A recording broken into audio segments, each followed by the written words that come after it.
3 jours avant la rentrée, Maxime et ses amis sont déjà devant leur lycée. Les yeux rivés sur leur smartphone, ce n'est pas une reprise anticipée des cours qui les amène ici, mais la façade de leur école transformée en Pokéstop. Je viens de récupérer une Hyperball, une Pokéball et une potion, je crois, enfin des objets plus utiles pour le jeu, quoi. Depuis cet été, l'école est devenue un passage obligé pour tout dresseur de Pokémon. Il y a pas mal de lycées, de collèges, du coup ce qui fait que j'imagine que pour les élèves l'année prochaine ça risque de poser quelques questions. Des créatures virtuelles à attraper devant l'école, mais aussi dans la cour de récré et même dans les classes. Le phénomène ne semble pas inquiéter outre mesure le directeur de cet établissement. Aucun dispositif anti-Pokémon dans le règlement intérieur, puis c'est un phénomène auquel on ne s'est pas intéressé particulièrement pour cette pré-rentrée.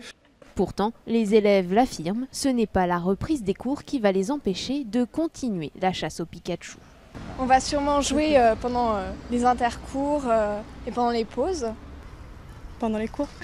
Surtout, on vient du matin jusqu'au soir parce que le matin, il y a quand même des gros Pokémon. C'est bien ce que craint l'éducation nationale. La ministre redoute les attroupements, voire les intrusions liées au jeu. C'est pour ça que j'ai demandé ce rendez-vous avec Niantic pour l'éditeur du jeu, pour en effet demander à ce qu'il n'y ait pas de Pokémon rares dans les établissements. Dernier recours, si les proviseurs se sentent dépassés, ils peuvent toujours demander à ce que leur établissement ne soit plus référencé dans l'application.